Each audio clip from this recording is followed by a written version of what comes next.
GerMangyan, and we will be discussing about negation. So, aning negation, sa English siya si not. Sa Deutsch siya ay si kein oder nicht.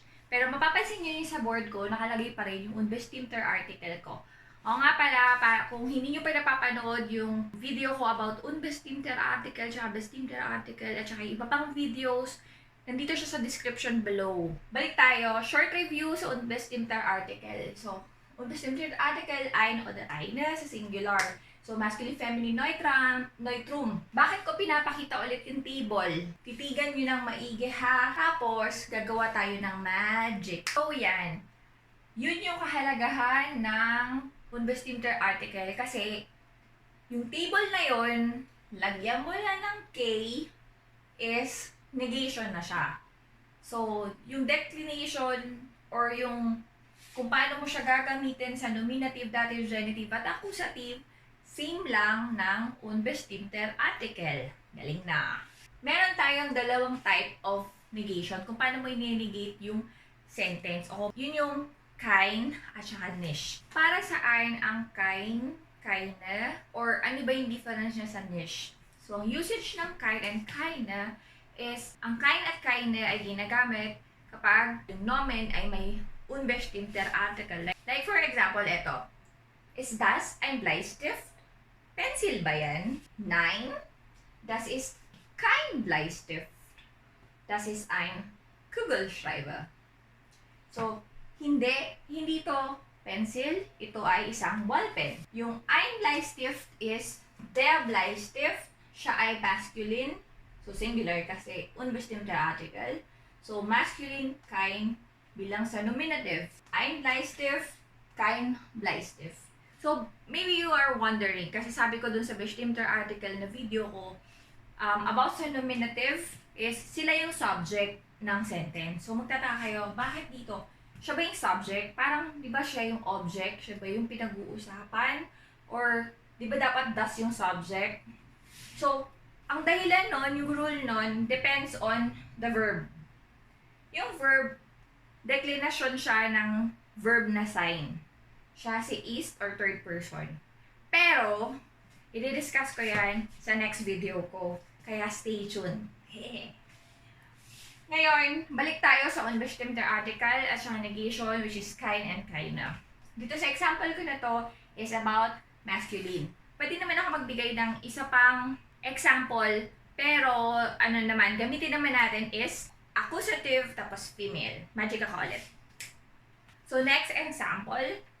Haben Sie eine Frage? Do you have questions? So, eine Frage is die Frage. Feminine.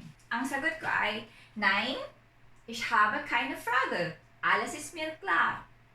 No, I don't have questions. Everything is clear to me. So, nein, ich habe keine Frage.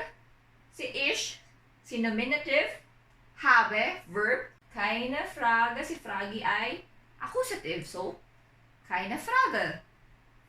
So, mapapansin nyo, ngayon, eto na siya. Si accusative ay si object. So, yun yung example. So, yun yung nomen na mit unbestimmten article na ang kailangan mong gamitin ay kein oder keine. So, next anwendung na tayo or next usage, which is nomen on article. So, nomen without articles. So, ang example ko dito is, sind Sie Deutsch? Nein, ich bin kein Deutsch. Ich bin Filipinarin. So, Deutsch, nationality, wala siyang article, hindi mo siya kailangan.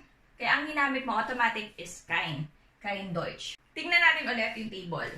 May napansin kayo, no? So, ngayon, meron tayong plural. Keine, keinen, keiner, keine. Ang rule dyan, kasi kanina, pinag-usapan natin, nomen mit unbestimmter article. Doon daw ginagamit yung kein at keine. So, natural, pag unbestimmter article, singular. So, eto lang ang kailangan natin. Ngayon, ang sabi is, pwede daw gamitin yung kein oder keine kapag yung noun ay walang article. Kaya ngayon, meron siyang si plural. Ang rule dito, pina-follow niya yung declinasyon ng definite articles or ng bestimmter article. Ulitin ko. Kanina, unbestimmter Artikel. So, ito lang. Ngayon, kasama na si plural. Tapos, ang ifa-follow niya is declination ng bestimmter Article o definite articles. As you can see, ito na naman yung mga symbols, mga key signals. E, N, R, E. So, die, den, der, die. Huwag kakalimutan lang i-review. For the plural form, I'll give you another example. Haben Sie Kinder? Do you have children? Ich habe keine Kinder. So, I don't have children. Makikita nyo dito, bakit keine Kinder? Yung Kinder is plural form ng das Kind, ng the child. Kinder means children. Subject, verb, tapos object. So, object, accusative. So, eto siya. Keine Kinder. So, keine. Pag tinanong ka ng local dito, halimbawa sinabi niya sa'yo, haben Sie Kinder? Tapos ang sagot mo lang ay keine, naiintindihan na nila yun. Kasi nga, alam na mga German na ang sinasabi mo o ang tinutukoy mo is yung accusative, yung object, yung tinatanong nila, which is yung Kinder. So, kahit nasabihin mong keine, alam na nila na yun, accusative. Ganun siya importante ha. Kaya dapat lagi yung sa ulo nyo yung declination ng bestimmter Artikel tsaka unbestimmter Artikel. Kasi magagamit nyo siya sa lahat. Marami pang further na explanation about it, pero unti-untiin muna natin kasi baka mag-overload kayo. Isa pang example na pwede kong ibigay is like first sa Gefühle, sa mga pakiramdam or sa mga abstract na hindi kayang i-measure.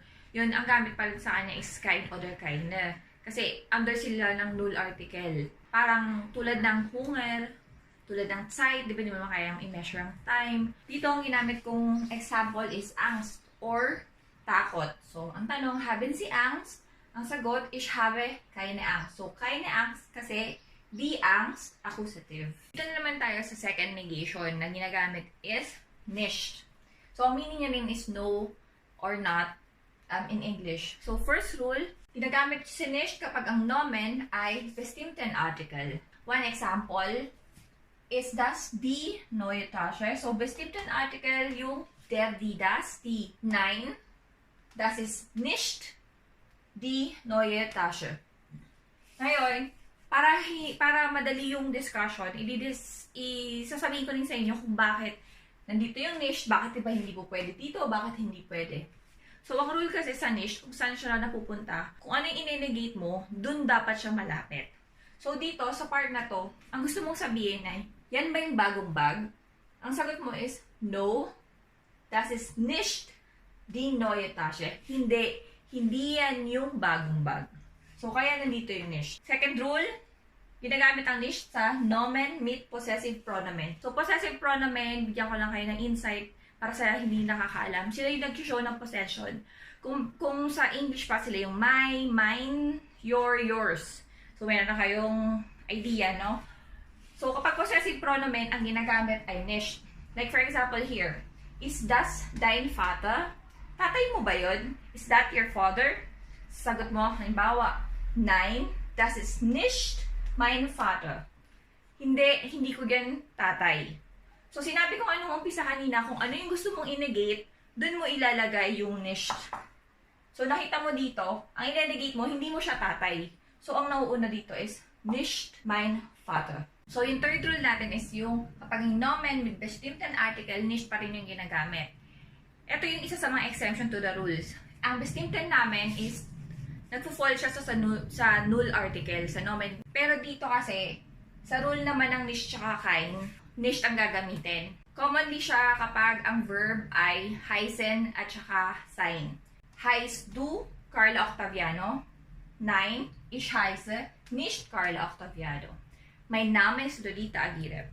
So ito, are you Carla Octaviano? Sagot, no, I am not Carla Octaviano.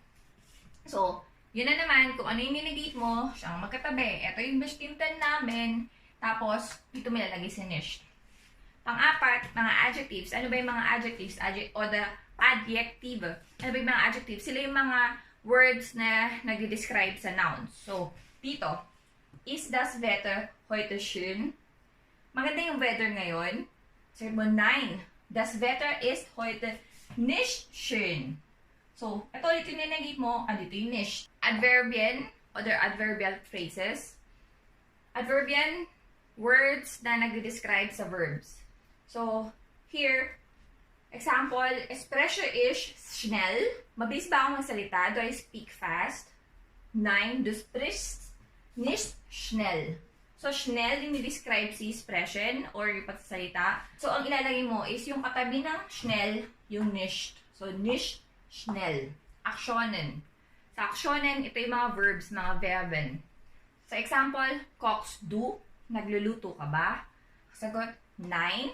Kasi negate mo, nein, ich koche nicht. Bakit nasa dulo yung nicht? Diba ang sabi ko kanina, dapat ang ninenegate niya is before dapat nung inenegate niya. So, explain ko sa pangalawa. Kannst du kochen? So, yung mga können, dürfen, sollten, sollen, sila yung mga modal verben. Katulad din sila sa English na meron yung can you, may you, may I, yung mga may, mga ganon.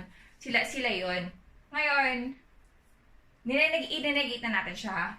Nein, ich kann nicht kochen. So, magtataka ka, bakit nandito sa dulo yung nicht? Tapos nandito na sa gitna naman. Kasi, ang rule sa Satzbildung or sa paggagawa ng, pagko-construct ng words, ng sentences dito sa German, is yung verb, lagi siyang nasa second position. Sa first video ko, sinabi ko sa inyo, diba, na para si object at si subject, pwede mo siyang pagbalik-balik ka rin. Pero, si verb, mag-i-stay siya sa second position. Yun yung rule. So, dito, ang verb lang natin is kochen. Tapos, si do ay subject. So, nein is koche. So, ang inenegate niya, si koche. Hindi siya pwede mapunta sa second position kasi ito, huwag nyo intindihin yung nein na. First position, second position. So, kapag dinaan to, na-violate mo na yung law, yung rule ng Satzbildung ng pagko-construct ng sentence. Pero dito, ich kann nicht kochen. Kaya siya nasa gitna. Ang ninenegate niya, di ba, kochen. So, pwede na siya dito. Kochen. So, yung can, consider siya as verb. Verb 1 ang tawag. Ito, tapos yung verb 2, siya yung main verb. So, can, second position. Ito, napunta sa dulo. Kaya, pwede natin ilagay yung nicht before the ko. Tapos ngayon, adverb yan. Kanina nag-discuss na ako about ng adverb, di ba? Pero nakalimutan ko kasi siya, importante siya. Yung adverb yan na unbestimmter Zeit. At ang examples niya ay oft, manchmal, seldom. In English siya yung sometimes, often. Example, reisen Sie oft? Madalas ka bang mag-travel? Nein, ich reise nicht oft. So, ito na naman siya, nicht. Denegate niya, si oft. Next rule, Satzelementen. Or in English, parts of the sentence. Ano ba yung mga parts of the sentence? So, let's subject, verb, predicate. Pero meron ding prepositions. Ano yung mga prepositions? Yung in, an, on, to. Diba yun sa English? Sa German, for example, nach. Example, fliegen Sie nach Manila? Nein, ich fliege nicht nach Manila. So, ang rule dito, kung saan yung preposition, yun nga, kasama mo siya i-negate. Pag nakita mo agad yung preposition, tapos gusto mo siyang i-negate, doon mo siya ilalagay. Nicht nach Manila. So, mong i-emphasize na hindi mo pupuntahan is yung Manila, kundi may pupuntahan kang iba. Susunod na rule, ganzer Satz. So, pwede mo siyang i-negate yung buong sentence. So, example, gehen Sie heute zur Arbeit? Papasok ka ba ngayon sa trabaho? Nein, ich gehe heute zur Arbeit nicht. So, yung buong sentence, ninegate mo. Siguro itatanong mo, Lolita, kanina sinabi mo, dapat sa adverb yan. Diba? Adverb of time. Yung heute, ngayon. Parang bakit hindi yun ang ninegate mo? Tapos ito pa, yung zur Arbeit. Diba yung zur Arbeit, yung zur is to work. So, preposition siya. Bakit hindi yun yung negate mo? Bakit nicht? So, yun yung isa pang rule ng nicht. Kung gusto mong sabihin na yung buong sentence is ininegate mo siya totally, yun ang gagawin mo. Nicht sa dulo. For example, ilagay mo dito. Pag sinabi mong, ich gehe nicht heute zur Arbeit, ibig sabihin, ngayon lang. Hindi ka ngayon pupunta sa Arbeit. O kaya sabihin mo, nein, ich gehe heute nicht zur Arbeit. Ang meaning naman is, hindi ako ngayon pupunta sa work. So, ibig sabihin, may iba kang pupuntahan. Pero pag sinabi mo, nein, ich gehe heute zur Arbeit nicht. So, totally, ninegate mo siya. So, yun yung uses ng nicht. Maraming nagsasabi na mga German professors din is, ang paggamit daw ng nicht is through instincts. So, kung ano ba yung gustong mong sabihin, kung ano yung pinupunto mo, dun mo ilalagay yung nicht. For example, vegetarian ka. Sasabihin mo, ich esse kein Fleisch. Pero kapag ang sinasabi mo lang is, ayokong kainin tong meat na to, ich esse das Fleisch nicht. Hindi ko kakainin yan. Ayoko niyan. Iba siya sa, hindi ako kumakain ng meat. So, naiintindihan nyo ba yung minimean ko? Depende din sa instincts kasi yung ginagamit, pero it will be better, it will be safer if you know the rules. Kung saan siya ilalagay, kung paano mo siya ilalagay, at paano mo siya gagamitin. Dahil lagi lahat ng mga videos ko is ay mayroong tips. Yung tip na to is para sa Kein versus nicht. Simple lang naman yung rule eh. Sa Kein tsaka sa Kein tandaan mo lang yung dalawang rule nila. Tapos yung iba, lahat yun nicht na. So yung dalawa is, kapag ang Nomen, unbestimmter Artikel siya, big unbestimmter Artikel siya, tapos Nomen, tapos wala siyang article, only article, except for bestimmten Namen, ang gamit niya is kein oder keine. Everything else falls to the word nicht. Yan lang. Bye!